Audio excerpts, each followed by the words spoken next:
Salut à tous, on se retrouve aujourd'hui pour une nouvelle vidéo qui sera aujourd'hui sur le thème de 5 habitudes à prendre pour performer.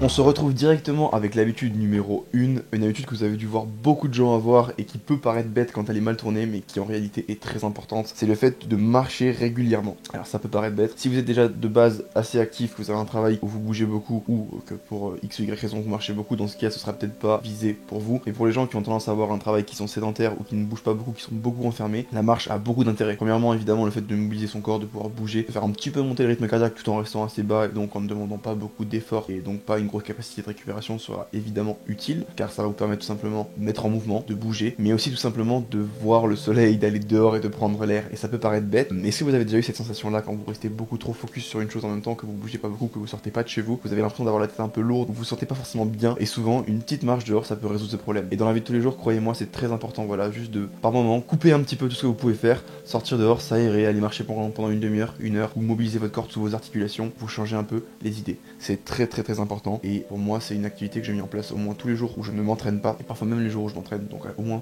2 à 3 fois par semaine je vais marcher dehors pendant une petite heure, juste pour, voilà, pour me changer un peu les idées, et ça me fait un grand bien.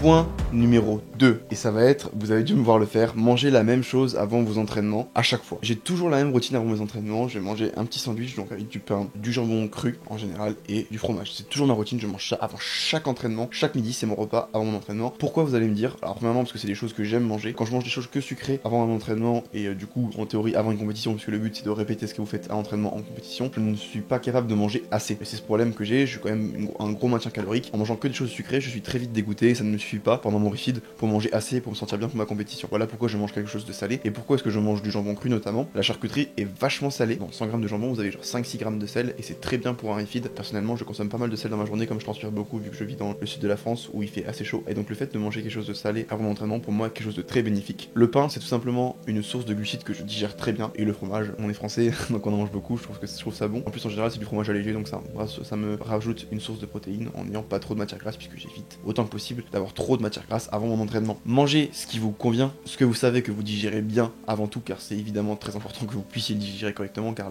la digestion a un impact extrêmement important sur la performance. Et voilà pourquoi est-ce que je préconise de toujours manger la même chose. Le fait de manger toujours la même chose, vous savez que vous le digérez toujours de la même manière, et si vous le digérez bien, dans ce cas c'est une variable sur laquelle vous n'avez pas besoin de vous inquiéter avant une compétition ou avant un entraînement, parce qu'on a tous été dérangés par rapport à ce qu'on mangeait avant un entraînement, que ce soit avoir des remontées, avoir des gaz, ne pas se sentir bien, ne pas réussir à brace correctement. Tout ça c'est des problèmes qui seront facilement évités si vous mangez toujours la même chose. Et je vous dis pas de manger toujours la même chose sur toute la journée, mais simplement au moins pour votre repas pré-entraînement. Dans l'idéal, moi en tout cas ce que je fais, c'est que je le mange au même timing que je le mangerai en compétition. Donc en général en compétition, on a toujours la pesée 2 heures avant le début de la compétition. En fonction de l'ordre de la pesée, on passe entre 2 heures et au plus tard à peu près 1 heure avant la compétition. Donc je fais en sorte de manger, je prends un créneau le plus tard pour être sûr que je sois habitué à ça. Donc je mange toujours 1 heure avant mon entraînement ce repas là, et c'est toujours le même repas avec le même nombre de calories. Et comme ça vraiment je m'habitue à avoir ce même repas avant ma compétition et avant mes entraînements, et comme ça je suis sûr que ce point là est complètement carré de mon côté, qu'il peut y avoir aucun problème. Et je pense que c'est très important et c'est une habitude très bénéfique à prendre et à avoir.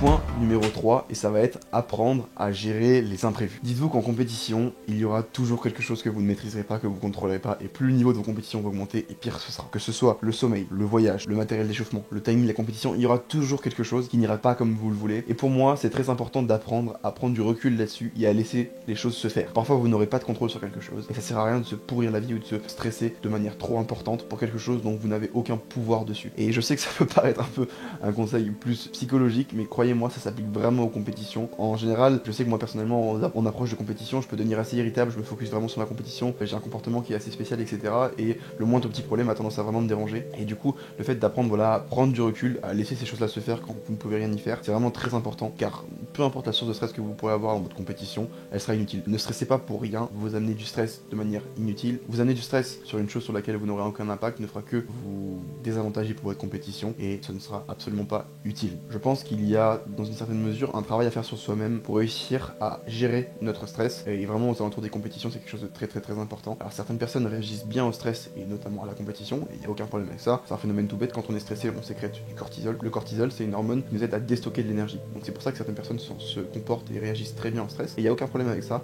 Le truc c'est que c'est quelque chose qui fonctionne à très court terme, ça ne sert à rien de stresser des heures, des semaines ou des jours avant votre compétition. Le cortisol que vous sécréterez à ce moment-là n'aura aucun impact sur votre compétition. Le moment où il faut stresser, si vous avez du bon stress, en tout cas que vous réagissez bien au stress, c'est juste avant la compétition et pas avant. Donc voilà, ne vous infligez pas du stress inutile en période pré-compétitive, et si vous pouvez, laissez tout simplement les choses passer, que ce soit par rapport à la compétition ou d'autres choses, ça peut vraiment vous aider dans la vie de tous les jours. Point numéro 4. Ne pas faire de choix hâtifs. On connaît tous le dicton « tourne ta langue 10 fois dans ta bouche avant de dire quelque chose ». Eh bien, je vais un peu le remanier à ma sauce et je vais vous dire, avant de prendre une décision sur votre entraînement, laissez-vous toujours 24 heures pour en être sûr. Pourquoi ? Lorsqu'on est impliqué émotionnellement dans notre entraînement et dans ce qu'on fait, on a tendance à vouloir toujours optimiser les petits détails et parfois à faire des choix hâtifs parce qu'on pense que à ce moment-là, faire ci ou ça sera mieux. Sauf que souvent, ce choix sera hâtif et ne sera pas forcément justifié. Il sera fait de manière émotionnelle, et lorsque quelque chose est fait de manière émotionnelle, c'est rarement objectif, tout simplement parce que c'est deux choses qui ne vont absolument pas ensemble. Donc, pour être sûr d'éviter ça autant que possible, je vous conseille toujours de, si vous voulez prendre un choix sur votre entraînement, que ce soit technique ou en termes de programmation, laissez-vous 24 heures pour y réfléchir et prenez votre choix au bout de 24 heures. Si vous arrivez au début de votre séance, vous voulez absolument changer quelque chose, ne le faites pas, laissez-vous 24 heures pour réfléchir et pour ensuite prendre votre choix. Il y a un exemple très bête, mais je sais qu'il y a beaucoup de gens qui font ça, qui ont tendance à vouloir faire des ajustements techniques assez importants au fur et à mesure de leur séance. Par exemple, il y a des gens qui ont tendance à, ils ne savent pas choisir entre sumo ou tradi, ou chaussures de squat ou pas chaussures de squat, et ils vont avoir tendance à changer de séance en séance. L'argument principal pour ce changement de technique, c'est souvent je me sens mieux donc je le fais. Et dans une certaine mesure c'est vrai, mais dans une autre mesure c'est faux. Tout simplement, ce qu'il faut savoir, c'est qu'il faut réussir à dissocier de je me sens bien sur un mouvement avec un certain pourcentage et une certaine charge, et je me sens bien sur du lourd. La plupart des ajustements techniques que vous allez faire, que vous allez mettre en place, vous feront vous sentir peut-être bien sur du léger, mais ce sera peut-être pas le cas sur du lourd. Et ça c'est très très très important, parce qu'il y a beaucoup de gens qui confondent ça et qui pensent que en gros leur aisance est la même peu importe la charge, et donc ça va être juste proportionnel. Donc en gros, si je me sens mieux à 50%, je me sentirai mieux à 100%.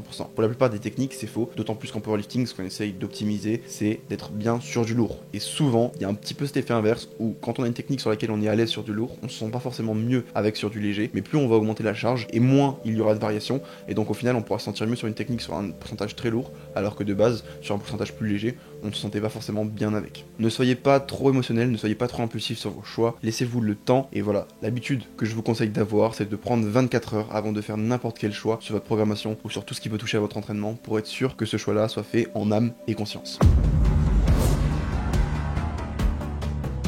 Et enfin, le point numéro 5, qui pour moi est l'un des points les plus importants et les plus fondamentaux, c'est de penser à se filmer et à visionner ses entraînements séries pour avoir un esprit critique dessus. Alors, vous pouvez voir sûrement beaucoup de gens à la salle qui se filment pour poster ça sur les réseaux, ou en tout cas, vous pouvez voir sûrement beaucoup de gens à la salle qui se filment et vous pensez qu'ils se filment pour poster ça sur les réseaux ou pour faire les malins avec vos potes, et pour certaines personnes, c'est peut-être vrai. Pour la plupart, c'est tout simplement pour avoir un retour sur la technique, sur ce que vous pouvez faire, vous pouvez mettre en place à l'entraînement. Donc n'ayez pas honte de vous filmer, de mettre un trépied en plein milieu de la salle. Ne soyez pas non plus le genre de personne qui râle dès que quelqu'un passe dans le trépied. La plupart du temps, ce n'est pas votre salle, donc si quelqu'un passe devant, c'est pas très grave, tant que vous pouvez voir le principal, il n'y a aucun problème avec ça. Et voilà, filmez-vous, soyez capable de visionner, et même prenez le temps de visionner souvent vos vidéos pour vous rendre compte de ce qui va et ce qui ne va pas. Dites-vous que ce n'est pas simplement la responsabilité de votre coach, si vous en avez un, de visionner vos vidéos, mais aussi de vous. Vous êtes la première personne, vous êtes la personne la plus apte à savoir quand est-ce que ça va et quand est-ce que ça ne va pas, car vous êtes vous-même et donc vous êtes dans votre corps. Et c'est à vous aussi d'apprendre à vous visionner, d'apprendre à prendre des feedbacks sur vous-même pour donner les outils nécessaires à votre coach pour pouvoir faire du coup le travail et pour pouvoir optimiser votre entraînement. Si vous êtes capable vous-même de visionner vos mouvements et de vous rendre compte de ce qui va pas, c'est déjà un très très très grand pas, que ce soit pour vous en tant qu'athlète, mais aussi pour donner de bons retours à votre coach et donc pour optimiser votre entraînement. Donc n'ayez vraiment pas honte et prenez le temps de visionner et de vous filmer à la salle, c'est très très très très important, c'est extrêmement important pour avoir un retour sur toutes vos techniques et sur tout ce que vous pouvez mettre en place à l'entraînement. Pour la plupart des choses que vous allez mettre en place, parfois, entre ce que vous pouvez ressentir et ce qui se passe réellement, il peut y avoir un gros gap,